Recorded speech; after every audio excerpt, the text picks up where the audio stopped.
Hi, I'm Alex. And I'm Kris, and this is Thanks, we hate it with Alex and Kris.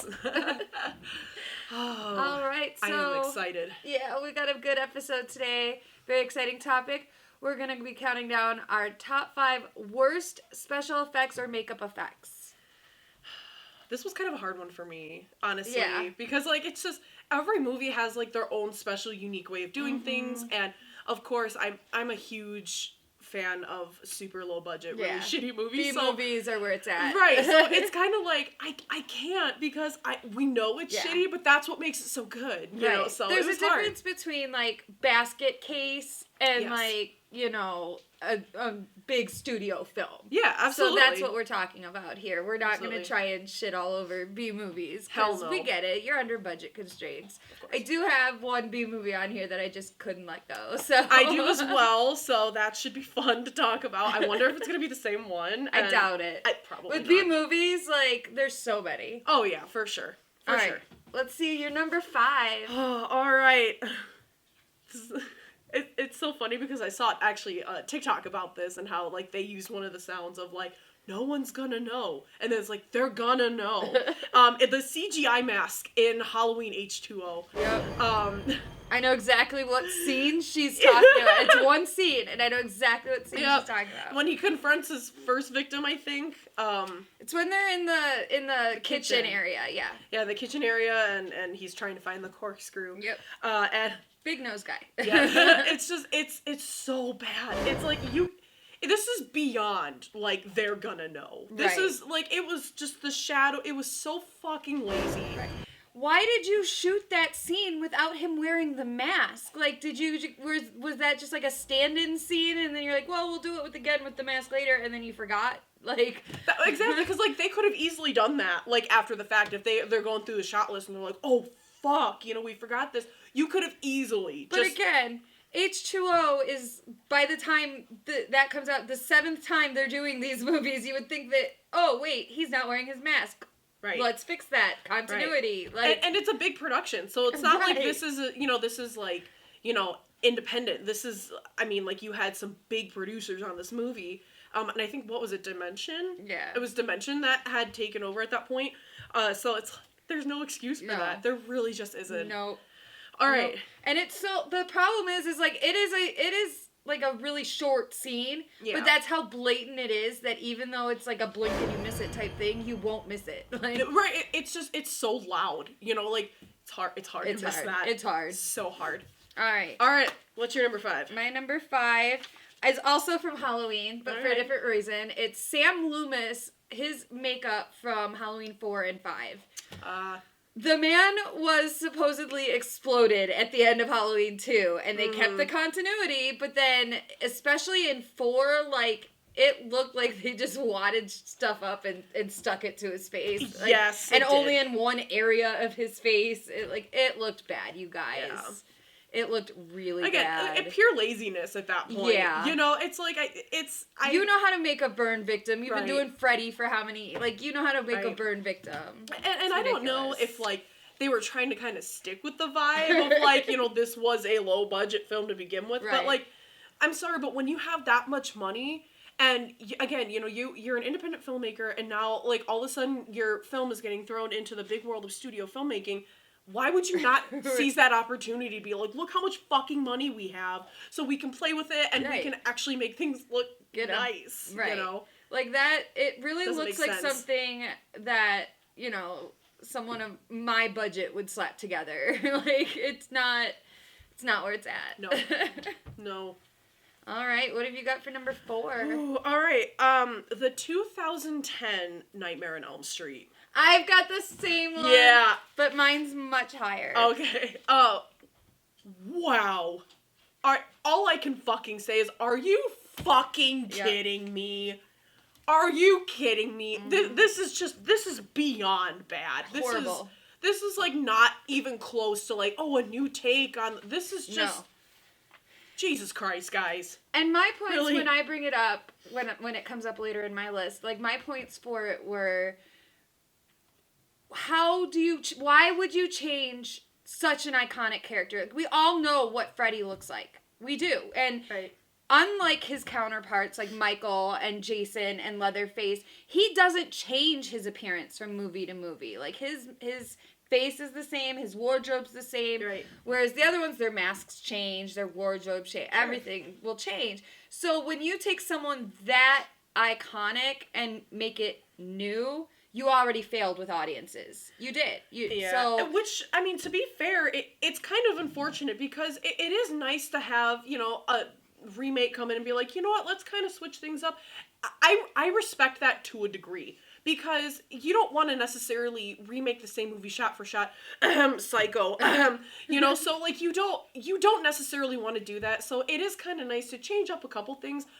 But with that being said, I feel like for somebody like Freddy Krueger for the Nightmare on Elm Street series, like just as a whole, that is really something you should only be, if you are gonna tweak it, just couple different minor tweaks, but it's like the whole thing and is like wrong. And plus, not only did they do the makeups, they put CGI over the makeup to make it worse. Like, why would you do both? It looks like he looks like Freddy under a filter. Like I don't like it. This is beyond of this doesn't work. I don't like it at all.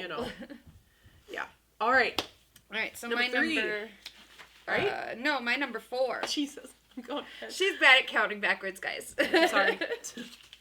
All right, so for number 4, I have Rick's eye pop death from Friday the 13th, Part 3. Oh. I love this effect. It's very low budget. Yes. I love this effect, but it is not a good effect, you guys. I didn't even think of that one. Wow. Right. It's bad. It's bad. If you don't remember, he takes his head and then it switches to a very obviously fake head with very obviously fake eyes. And in the HD, because everything's HD now, you can actually see the string that the eye is attached to and it pops out. I think that's one of the best things about like kind of making films like HD, and like now things are like they're not on like the film stock, so it's like, oh, they will never see. I think that's like one of the best things about modern technology is like, haha, we see it now. Right, like you can see like a really good example is there's a movie called Spookies.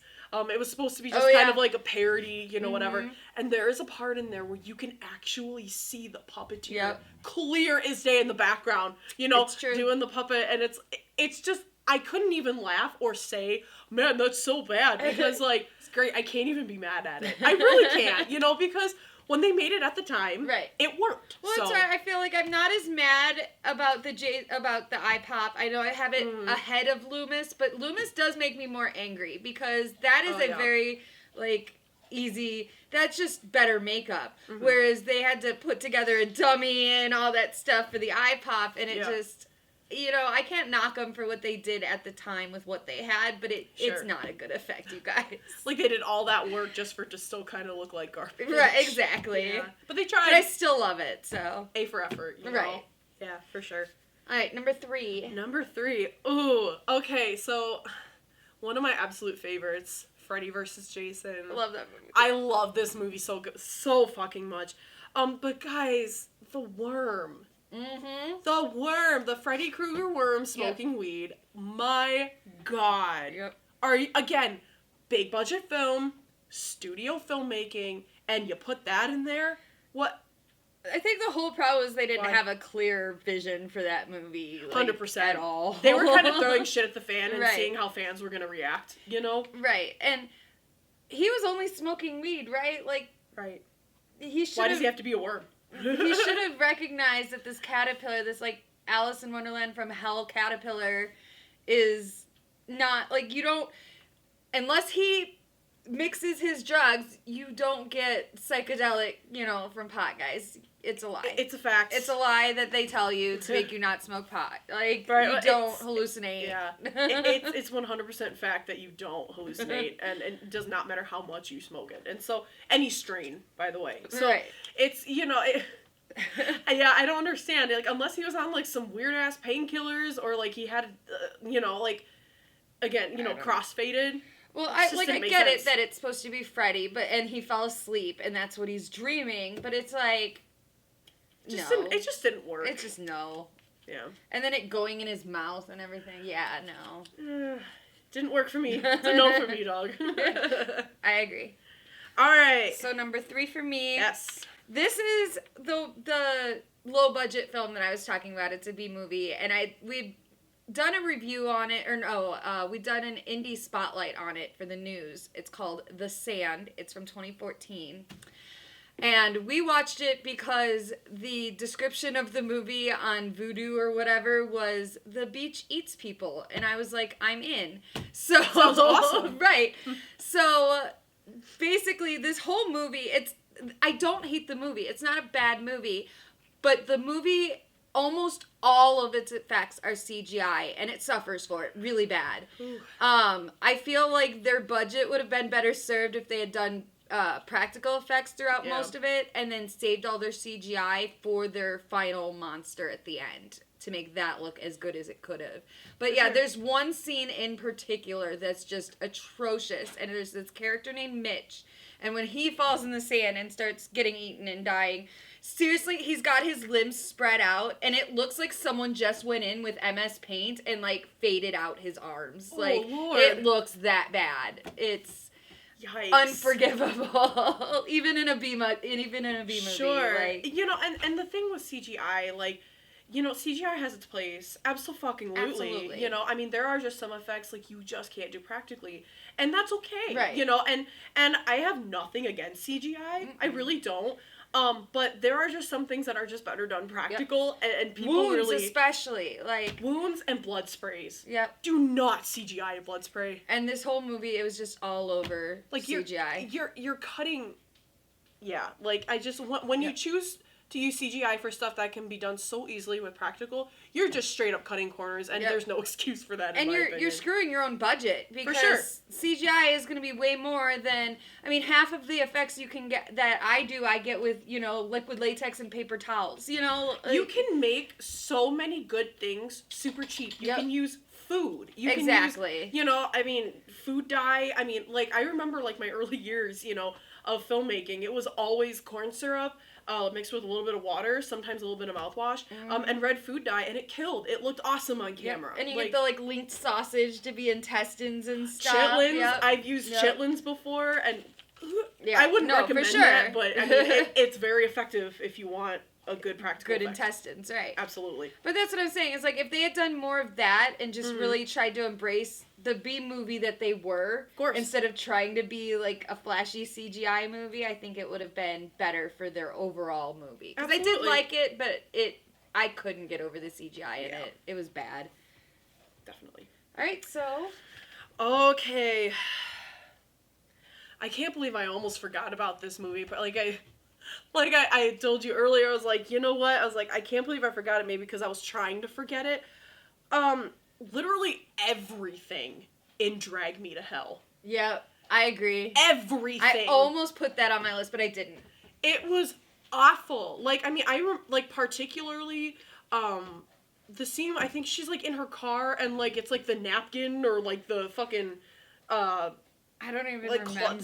Some cloth or whatever, it was, flowing through. I saw it in theaters and instantly forgot it. Yeah, it was painfully digital and CGI, and, just, everything else. Everything else in that film, I know there was, a scene with, a talking goat when they were trying to, get rid of the curse demon. Yeah. And that was also very shitty. And, it's very shocking to me, especially coming from Sam Raimi, because Sam Raimi is one of my favorite directors. And he does good practical effects. They're excellent. I'm sorry, but, you made Evil Dead. You made Evil Dead 2, Army of Dark, your name is stamped on all these fucking awesome-ass movies, and then you go and make Drag Me to fucking Hell, and it's pure shite. You made the most iconic fucking films in history, and then you made this garbage. Like I said, I saw it in theaters and then walked out of the theater and promptly forgot it. It didn't make any kind of impression on me. God fucking awful. Yeah. But the way you feel about that's the way I kind of feel about Lawnmower Man. Yes. Yes. Fucking Lawnmower Man. I'm with Stephen King. I hate that movie. Because Lawnmower Man, they took a story of his, but then didn't use the actual story. They only used the title. Yeah. And then made hot garbage. So. Oh, yeah. The effects in that. The effects in that are horrible. I almost put that on here, but I wasn't sure everyone would remember Lawnmower Man. I was kind of hesitant to. I almost put it on there, too, because I was like, God damn. It was so just close. So awful, It was bad. All right, so my number 2 is Sam Jackson's death in Deep Blue Sea. Oh, I love that scene. It's a great scene. The surprise, all of it's great. Yep. The shark, not great. The Sam Jackson dummy, not great. The shark is hot garbage. Like flopping back in reverse, like not great. Like no. No. But I love that death. Like it's a great death. The death is iconic and so fun. But fun. Like the way they executed it, very poor. Very poor. Yeah. Like A for effort, F for execution. Again, big budget films. What are you doing? Right. Like, it doesn't make any sense. If you're gonna kill Sam Jackson, you better make it perfect. That's right. That is a fact. All right. Are we ready for the number 1? Oh, God. Now, I had tried to avoid putting smaller budget on here. I know, like, we kind of touched on that earlier. But there's just one I absolutely just can't forgive. And also, there's just a lot of, like, backstory and trivia with this movie that makes me hate the director even more. So I was like, you know what? No, you're going on the fucking list. I'm sorry. Birdemic. I'm gonna fucking go there. Birdemic. Look, I know you had to work with what you had. I get it. But what the fuck? That was painful. Yeah. It was so fucking painful. Just everything about it. It's like, and I wasn't even entirely sure if this was a fucking horror movie for like the first half an hour of it. I was like, am I watching a rom-com? What the fuck is happening? You know? And then all of a sudden it's like these birds and like, oh, okay, I'm sorry. Cool concept. I get it. It's a cool concept. And I'm like, I can get behind it. You know, kind of got the birds vibe. Right. But I don't really know what I saw. I really don't. Agreed. It really leaves me speechless. It's like I saw it on YouTube a few years ago, and I was like, "What is this? What the fuck did I just watch?" Yeah, and dead ass the director. He was so shitty, and like he was so shitty with like keeping in touch with everybody like on the product, you know, like all the creative services and the effects. He did not even pay the guy who did the effects. Now, I kind of got this off of like a trivia site, so like I could be 100% wrong, but in a sense, I kind of hope I'm wrong, and I kind of hope I'm not wrong, you know, because like I hope he got paid. Yeah. On the other hand, I don't know what he paid him, if he did pay him at all, because what the fuck? Right. If I saw that as I'd question paying him too. You know? Like, you know, I mean, again, shitty that you don't pay your creators, but on the other hand, like yikes. Yeah. Like he did the work, but the work that he did is yikes. Can't believe they I can't believe they released that knowing what they had on that screen. It's beyond me. At some point you just got to be like, you know what? Release it to the world. It's like, art. It's art. You know that's always now. that was always my thing. It's like if something fucked up on set, it's art. It's art. Let people interpret it as they do. Yep. You know.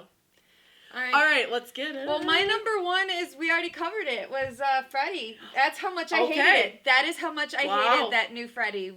I put it as my number 1. Like I said before, you just don't change such an iconic character who hasn't changed. It's the same thing with the Chucky remake. Like, I know the changes are, not as much as Freddy. Sure. But changing Chucky even a little bit from the original design after so many movies of him, like, yeah, he gets more damage and stuff, but he's still that original good guy doll, you know?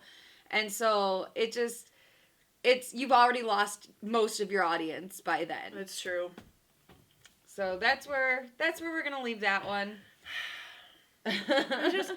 Again, just to surmise it, like, again, big budget films, what were you doing, y'all? Get your acts together. You had the money. Yep. Invest. It's worth it. And especially if you're making horror movies. Like, yes. This is just horror, but there's clearly bad effects across every movie genre. Of course. But especially in horror, you have to know what your audience is coming to see, and it is gruesome kills. Right. So give us good ones. A lot of it is based on effects, and that's how a lot of these movies originally got famous, especially a lot of like the low budget ones in terms of talking because they had Tom Savini or right. Yeah. And your effects really are, they're key. Like a good example, kind of on the remake subject, One of my absolute favorite movies of all time, and like I said, I may or may not get shit for this, is the 1990 remake of Night of the Living Dead. That movie is so fucking... I don't know. I vibe with it so hard, and not a lot of people like it. You're like half and half on it. Some people really like it. Some people really don't. And I thought like the effects in that movie were phenomenal. I thought everything about that movie was just so much fun. I thought it was a great adaptation. That movie did what it's supposed to do. Is it took the source material and then improved. Yes, I feel like whether or not you like it did what it was supposed to do.